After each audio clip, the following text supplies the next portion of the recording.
The theme for this morning's celebration is wind, breath, spirit. Wind is a broad and flexible image in Scripture. As we know, a soft, cool breeze on a hot summer day can be very welcome. But wind can also be destructive, as in the hurricane and tornado. The image of wind is often used in the Bible to describe God's Spirit. The prophets frequently used wind to describe God's creativity. God speaks, and nature responds. God's purifying, fiery wind also judges and destroys so that healing and restoration can happen. When God creates, it is by the breath of his mouth.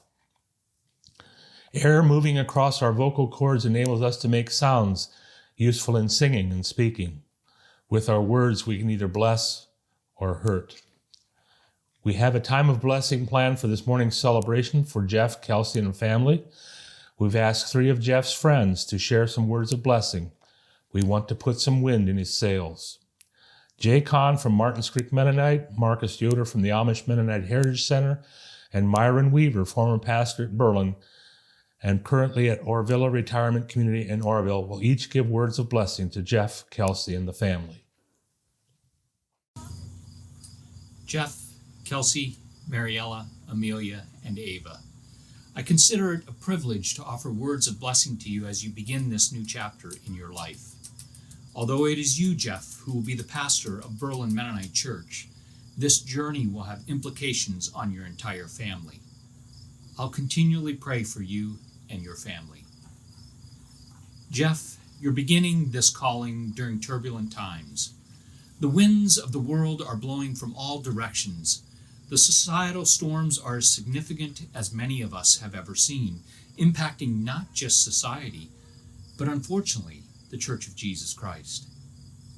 I'm reminded of a time when Jesus was in a boat sleeping while the disciples were trying to row from one side of the lake to the other side, and the wind began to blow, stirring up the water to the point that the disciples thought they were going to drown.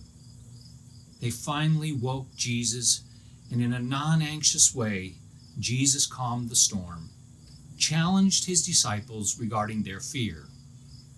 Jeff, the church needs your calming presence now more than ever. Jeff, I believe something that Etty Hillemson said in one of her poems, that God cannot abide with us in a place of fear. You see, God is love, and perfect love casts out all fear. In some ways, I think this understanding parallels that of what Paul told Timothy as he began his ministry. For God did not give us a spirit of timidity and fear, but a spirit of power, of love, and of self-discipline. While working with you, Jeff, I witnessed that power, that love, and that self-discipline within you. Jeff, my prayer for you is that God's face shines upon you and gives you hope and peace. Finally, Jeff, your calling and the journey that you are about to begin is such a privilege. Embrace and enjoy the journey. I love you. I love your family. God's peace to you and God's peace to the church that you serve. Hello, everyone. My name is Jay Kahn, and as a good friend of Jeff's, I just want to extend a congratulations to you at Berlin Mennonite as you now receive Jeff as your head pastor. This is an exciting time for both you as a church and for Jeff, and I'm excited to see how God's going to continue to use the giftings that you have, Jeff. You are an amazing man of God. I appreciate you so much and what you offer, not just to those at Berlin Mennonite, but to our community and to us fellow pastors. I respect you and recognize your humble spirit and just want to extend a blessing to you.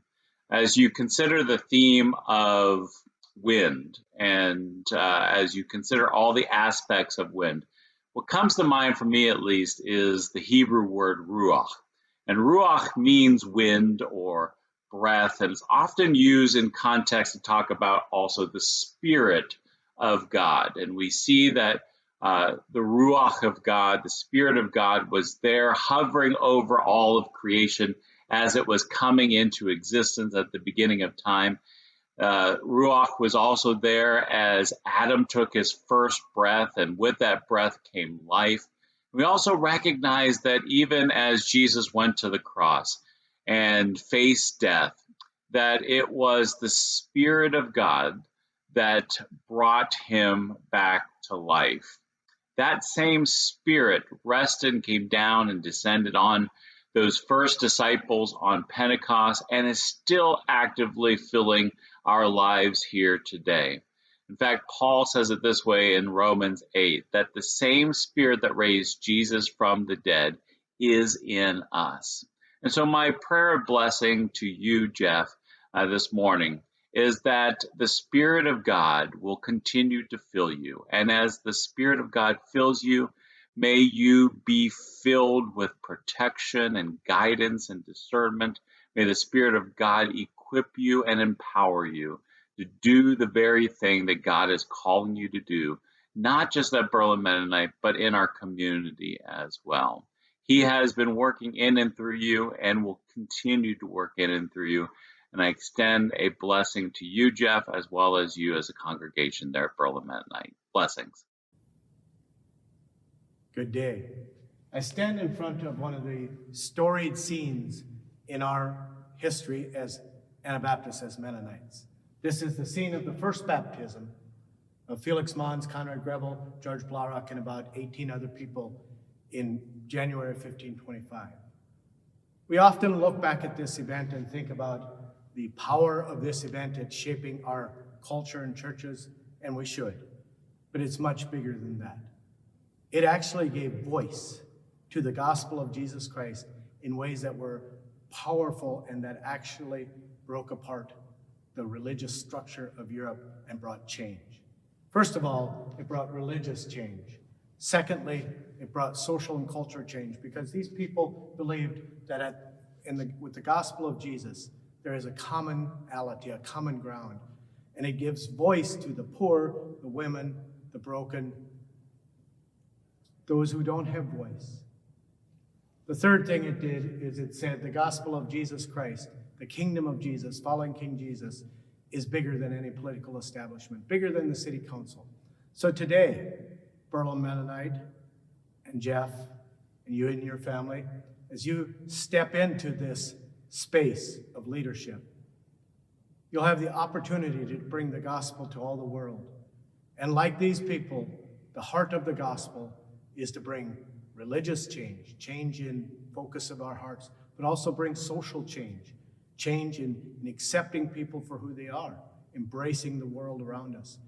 And it should also bring change when we say the kingdom of Jesus is much bigger than any earthly kingdom.